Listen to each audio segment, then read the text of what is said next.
Hello students, আমি তোমাদের প্রিয় নীতিশ স্যার জ্ঞানজ্যোতি কোচিং সেন্টারের পক্ষ থেকে তোমাদের প্রত্যেককে জানাই আরো একবার স্বাগত। তো স্টুডেন্টস, আজকে আমি তোমাদের সঙ্গে যে বিষয়টি নিয়ে আলোচনা করব জিই পলিটিক্যাল সায়েন্স সাজেশন। ওকে, জিই পলিটিক্যাল সায়েন্স সাজেশন নিয়ে আজকে ক্লাসটিতে আলোচনা করব। তো ক্লাসটি শুরু করার পূর্বে তোমাদেরকে বলবো, যারা এখনো আমাদের অফিসিয়াল ইউটিউব চ্যানেলটিকে সাবস্ক্রাইব করনি তারা অবশ্যই আমাদের ইউটিউব চ্যানেলটিকে সাবস্ক্রাইব করো, পাশে থাকা বেল আইকন অল প্রেস করো, যাতে নেক্সট টাইম থেকে কোনো ভিডিও আপলোড করলে তার নোটিফিকেশন তুমি সবার আগে পেতে পারো। এছাড়া তোমরা যারা ভাবছো যে অনলাইনে আমাদের কাছ থেকে নোটস নেবে এবং পড়বে আমাদের কাছে, তারা অবশ্যই যোগাযোগ করো আমাদের অফিসিয়াল নাম্বার ডেসক্রিপশন বক্স থেকে নিয়ে। তবু একবার বলে দিচ্ছি, আমাদের অফিসিয়াল নাম্বার 6295916282 এবং 7076398606। চলো শুরু করছি আজকের ক্লাসটি। তোমাদের আমি সর্বমোট 3টা পার্টে ক্লাসটি দেব। প্রথম পার্ট, যেখানে আলোচনা করা হবে 3 মার্কসের অতি গুরুত্বপূর্ণ প্রশ্নগুলোকে নিয়ে। তারপরে আসবে 6 মার্কস, যেখানে আলোচনা হবে 6 নম্বরের অতি গুরুত্বপূর্ণ প্রশ্নগুলোকে নিয়ে পার্ট 2।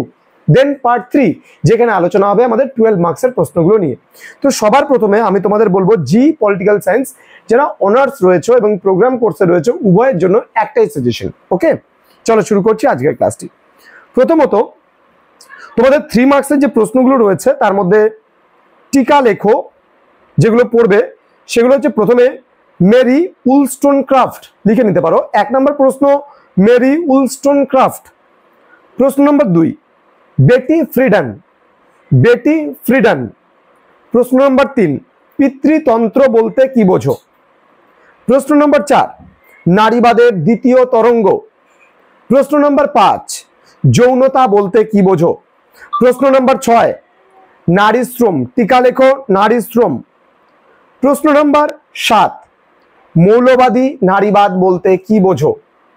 প্রশ্ন নম্বর 8 পিতৃতন্ত্রের বিভিন্ন রূপ সম্পর্কে আলোচনা করো। দেন প্রশ্ন নম্বর 9 মাতৃতান্ত্রিক সমাজ বলতে কি বোঝো। দেন প্রশ্ন নম্বর 10 শ্রমের যৌন বিভাজন বলতে কি বোঝো।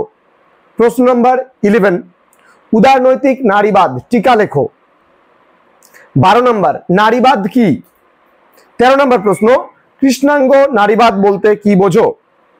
প্রশ্ন নম্বর 14 নারীবাদের তৃতীয় তরঙ্গ, টিকা লেখো। প্রশ্ন নম্বর 15 অবৈতনিক শ্রম বলতে কি বোঝো। আবারও বলছি, প্রশ্ন নম্বর 15 অবৈতনিক শ্রম বলতে কি বোঝো। এবং সর্বশেষ প্রশ্ন নারী প্রধান পরিবার বলতে কি বোঝো। এই কয়েকটা প্রশ্ন তোমরা যদি পড়ো তাহলে কিন্তু তোমাদের কমপ্লিট হয়ে যাবে পুরো পার্টটা। তো স্টুডেন্টস, যারা এখনো আমাদের অফিসিয়াল ইউটিউব চ্যানেলটিকে সাবস্ক্রাইব করনি তারা অবশ্যই চ্যানেলটিকে সাবস্ক্রাইব করো, পাশে থাকা বেল আইকন অল প্রেস করে বন্ধুদের সঙ্গে শেয়ার করো। যাদের জিই পলিটিক্যাল রয়েছে, যারা 4th সেমিস্টারের স্টুডেন্ট রয়েছে অনার্স কোর্স, তাদের জন্য আজকের এই সাজেশনটি, এবং যারা 6th সেমিস্টারের প্রোগ্রাম কোর্সের স্টুডেন্ট রয়েছে তাদের জন্য কিন্তু আজকের এই সাজেশনটি। দেখা হচ্ছে খুব তাড়াতাড়ি পরবর্তী আমাদের পার্ট 2 সাজেশন নিয়ে। তোমরা প্রত্যেকেই ভালো থেকো, সুস্থ থেকো। আর হ্যাঁ, পরীক্ষার মাত্র 2 মাস সময় আছে, সময় নষ্ট না করে আজই যোগাযোগ করো আমাদের সঙ্গে এবং নোটসপত্র নিয়ে তোমরাও পড়াশোনা শুরু করতে পারো। আমাদের অ্যাপ্লিকেশন খুব তাড়াতাড়ি ওয়েবসাইট আমাদের প্লে স্টোরে তোমরা পেয়ে যাবে। আমাদের যে অ্যাপ্লিকেশন আছে, অ্যাপ আছে, সেখান থেকেও তোমরা পরবর্তীকালে আমাদের কোর্স পারচেস করতে পারবে। দেখা হচ্ছে খুব তাড়াতাড়ি পরবর্তী ক্লাস নিয়ে। তোমরা প্রত্যেকে ভালো থেকো, সুস্থ থেকো। Thank you so much. Thanks for watching. After all, thank you.